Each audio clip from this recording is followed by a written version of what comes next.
Vous écoutez Radio Lomé, les 12h30.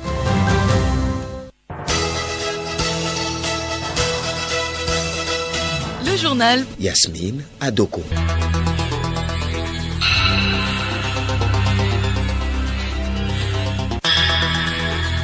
Madame, Monsieur, bonjour. Sylvie, bonjour. Bonjour Yasmine, auditeur, bonjour. Les titres de cette édition: les Gains célèbrent la prise de la pierre sacrée le mois prochain, une fête qui comporte plusieurs rituels dont Situtu prévu demain vendredi. Nous allons découvrir aujourd'hui ce rituel.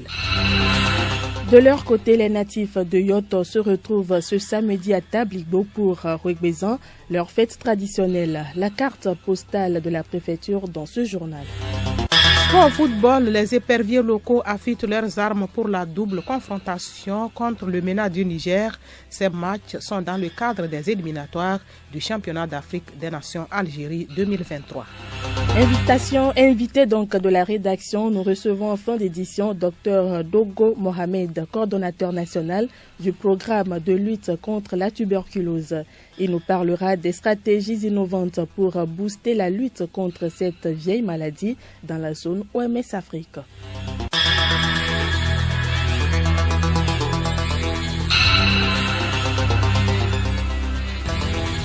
radiolomé.tg. D'abord, ce compte rendu sur l'accès à des installations d'assainissement adéquats, qui est un droit humain fondamental.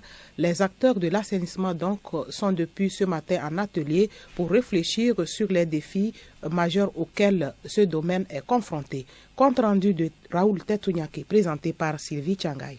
C'est une initiative de la Haute Autorité de la Qualité de l'Environnement en partenariat avec l'Association sénégalaise de normalisation ASN. Pendant 2 jours, ces acteurs vont œuvrer pour une meilleure capitalisation des acquis sur les normes internationales. Larry Aruzuma Botré, directeur-président de la Haute Autorité de la Qualité et de l'Environnement. Les normes ISO 31221, 30500 et 31800 sont des normes de l'assainissement autonome pour accompagner le développement des efforts de notre pays. Les 3 normes dont je venais de vous dire, ce sont des normes internationales ISO qui permettent de contribuer au développement du secteur de l'eau et de l'assainissement. La sensibilisation sur l'utilisation de ces différentes normes en soutien des politiques publiques sont aussi à l'ordre du jour. Abdourahman Ndione, directeur général de l'ASN. Nous avons déjà sensibilisé les acteurs togolais sur l'existence de ces normes. Nous sommes ici pour mettre l'accent sur la mise en œuvre concrète en termes de traduction de ces normes dans les politiques publiques au niveau du Togo, mais également dans la réglementation. Les 3 normes constituent aujourd'hui les principales normes au niveau international qui encadrent le secteur de l'assainissement, plus précisément ce qu'on appelle l'assainissement autonome. Les travaux prennent fin demain avec des recommandations. Je le disais en titre, les natifs de la préfecture de Yoto se retrouvent ce samedi à Tabligbo pour célébrer leur fête traditionnelle Rwebezan. Un moment de communion, de joie et d'affirmation identitaire des peuples Wachi de cette localité. Allons à la découverte de cette préfecture dans cette carte postale réalisée par Geneviève Cognon. Située à 72 km de Lomé en passant par la voie de Vaughan, la préfecture de Yoto fait partie de la région maritime. Elle compte 10 cantons et est délimitée par les préfectures de Raro, de Sio, de Vaud ainsi que par une frontière avec le Bénin. Sa population s'élève à plus de 70 000 habitants selon le dernier recensement. La préfecture de Yoto est subdivisée en 3 communes, 1, 2 et 3. L'activité principale tourne autour de l'agriculture de subsistance faite de produits vivriers. L'élevage traditionnel porte sur la volaille, les caprins et les porcins. L'artisanat n'est pas encore développé. Toutefois, la poterie et la vannerie sont pratiquées avec des moyens traditionnels. La préfecture de Yoto regorge d'une diversité de cultures qui est à valoriser. On note des groupes folkloriques, des tam-tams parlants, des couvents, des fêtes traditionnelles. En l'occurrence, au Rougbézon, les sites touristiques d'attraction sont entre autres les crocodiles blancs, la forêt classée. Rendez-vous donc ce samedi à Tabligbo pour l'apothéose de Rougbézon.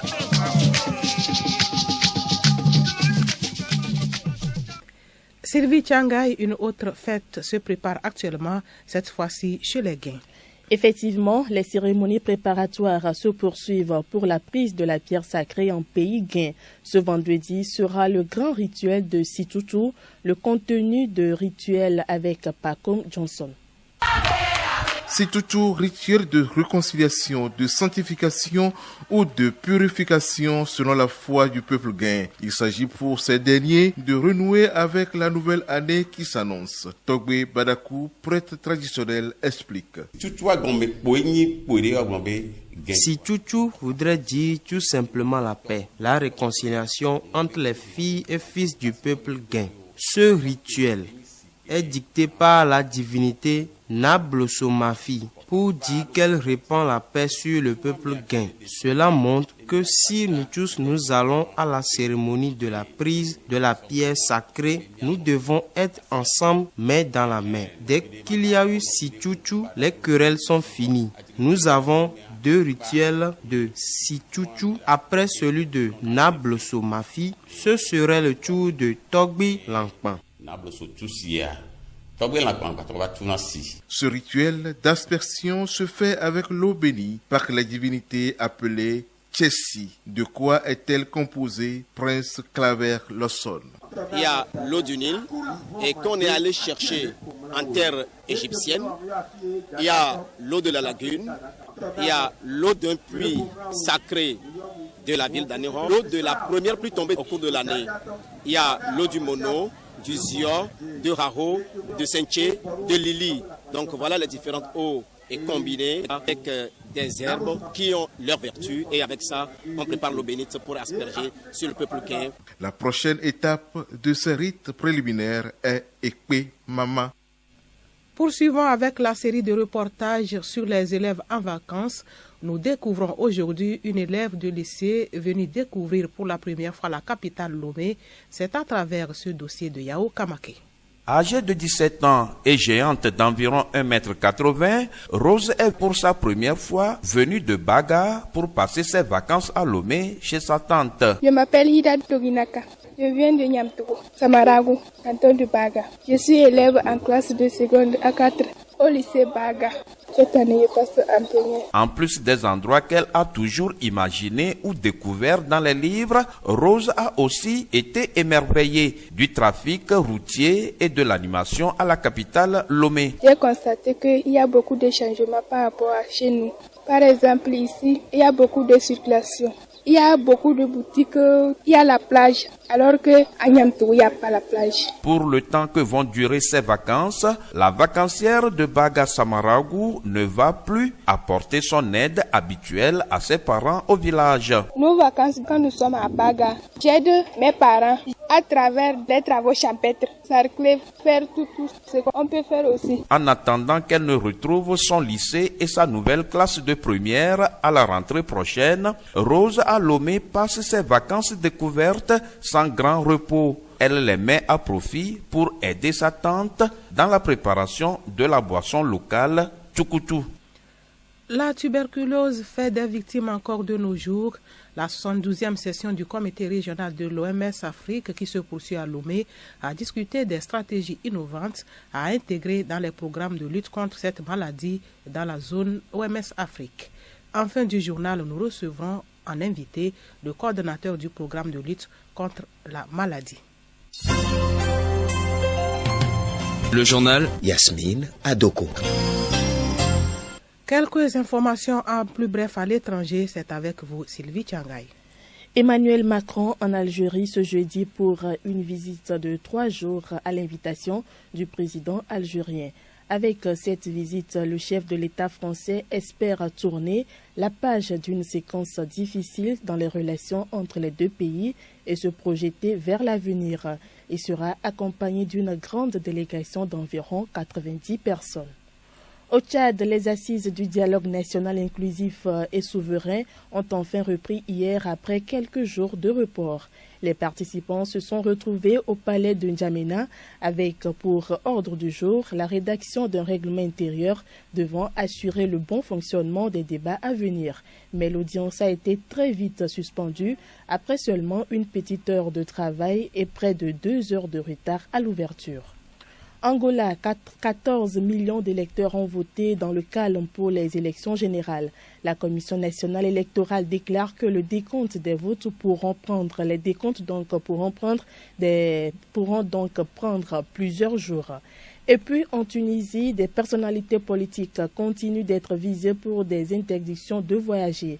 Beaucoup d'anciens députés issus du Parlement dissous par le parti islamiste Ennahda en font partie. Les autorités restent assez évasives sur les motifs de ces interdictions de voyage. Elles évoquent des enquêtes judiciaires en cours ou des raisons sécuritaires. Passons sans transition au magazine agricole.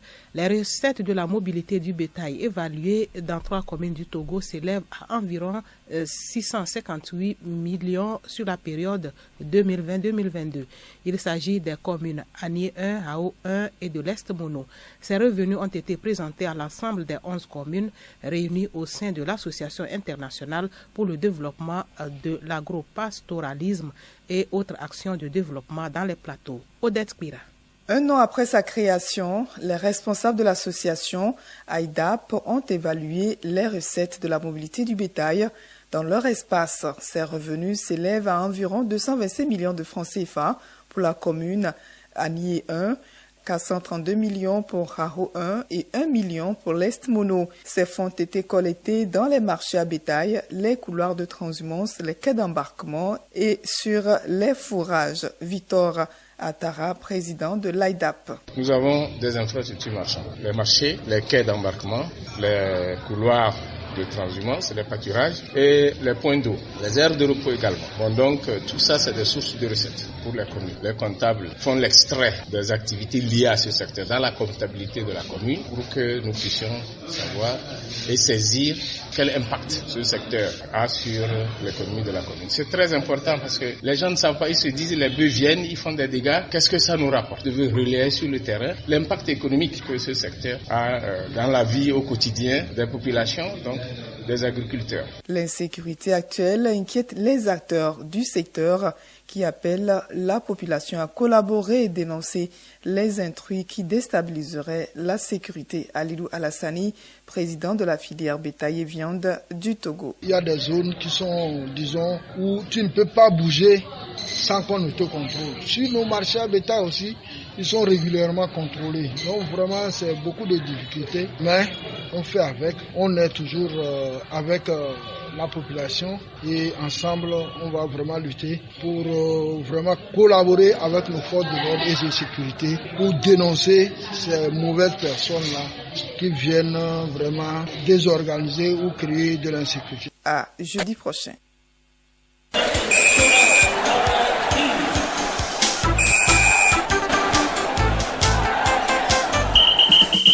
En football, les poulains de Jonas Kokou Komla sont en ordre de bataille pour gagner ce dimanche au stade de Kégué, le MENA du Niger. Milek Agboko. En regroupement depuis quelques jours pour préparer le match aller du dernier tour des éliminatoires du CHAN Algérie 2023, la sélection nationale locale s'est encore exercée au stade de Kégué. Durant la séance d'entraînement, l'équipe de Jonas Kokou Komla a alterné des exercices de possession, de tactique de finition avant de terminer par des étirements. Le Togo joue ce dimanche le Niger au stade de Kégué. Le tournoi Renaissance Cloto 2022 connaîtra dimanche prochain au stade municipal de Kpalimé ses finalistes à l'issue des 2 demi-finales au programme. À 13h, JJK de Kpélé, qui se prépare pour la D3 nationale, joue gros face à Olympique de Kpalimé, détenteur du dernier trophée de la Coupe de l'indépendance du district préfectoral de football de Cloto. Puis, à 15h, les 2 nouveaux du tournoi se croisent. Il s'agit de Réveil FC de Koumachamé Toti et Assats, association sportive d'Agomé Tomegbe. Compétition régionale des plateaux des U15 2022. Les demi-finales se jouent ce vendredi à 8h à Atakpame, Asmaf, Croise et Keyameko. À 9h30, Haho Foot joue Planète Foot. Puis les finales le samedi au stade de Palimé. À 8h, Espoir d'Agou, JSK de Tové. Et le même dimanche à 8h à Atakpame, la finale zone Est sera disputée. Et puis, football féminin, éliminatoire de la Ligue africaine des champions, Atleta FC du Togo est éliminé après une deuxième défaite en autant de sorties. Ce mercredi à Yamoussoukro, Atleta FC a encore perdu devant USFA du Burkina Faso 1-5. Atleta jouera son dernier match pour l'honneur contre le club ghanéen en peine d'Arkoa. Invité de la rédaction à présent, la tuberculose continue de faire des victimes encore de nos jours. La 72e session du comité régional de l'OMS a discuté des stratégies de lutte innovantes à intégrer dans les programmes de lutte dans la zone OMS Afrique. Nous recevons donc comme invité Dr Dogo Mohamed Fall, coordonnateur du programme, et c'est avec Alice Berthe Barandao. Bonjour, chef au programme de la lutte contre la tuberculose au Togo. Bonjour. La tuberculose est une maladie infectieuse provoquée par une mycobactérie qui se transmet par voie aérienne aux adultes comme aux enfants. Selon les données de l'OMS, la prévalence de cette maladie est inquiétante chez les bébés. Dr Dogo Mohamed Fall, qu'en est-il exactement? La tuberculose chez l'enfant est une part un peu négligée en matière de financement en termes de lutte contre la maladie. Et ce qui fait que chaque 2 minutes, il y a un enfant qui meurt de tuberculose dans le monde. Cela peut être amélioré si les conditions ou les moyens sont mis à la disposition des acteurs pour aller à cette lutte. Alors, le constat est là. Qu'en sera-t-il après cette session? À l'issue de cette session, il est demandé de passer à l'action. Il faut une mobilisation de moyens, de ressources pour vraiment mettre, puisque les stratégies sont déjà identifiées, donc il faut pouvoir améliorer le dépistage et améliorer la prise en charge de la tuberculose chez l'enfant. Quelles sont donc les stratégies innovantes trouvées? Les stratégies, on peut parler entre autres déjà des moyens innovants de dépistage. Actuellement, le Togo fait partie des pays qui ont adopté cette stratégie d'utilisation du test moléculaire appelé le DINESPERT. Et Dieu merci, nous avons pu augmenter le nombre d'appareils DINESPERT à 49 appareils, ce qui nous amène à au moins un appareil par district sanitaire. Donc d'autres stratégies, c'est faire une enquête autour des cas index, c'est-à-dire des adultes qui sont identifiés, qui sont dépistés, afin d'identifier rapidement les enfants qui sont autour d'eux, qui sont des contacts et qui pourront être des cas potentiels de tuberculose. Merci beaucoup, docteur. Merci. C'est la fin de cette édition dont voici le rappel des 2 principales informations. Les natifs de Yoto se retrouvent ce samedi à Tablibo pour leur fête traditionnelle Roubédian. Et puis le rituel Situtu chez les Gains, c'est pour demain vendredi. Merci d'avoir suivi le journal.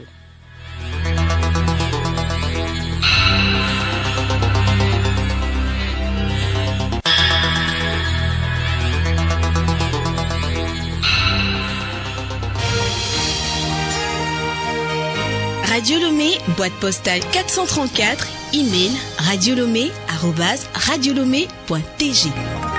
radiolomé.tg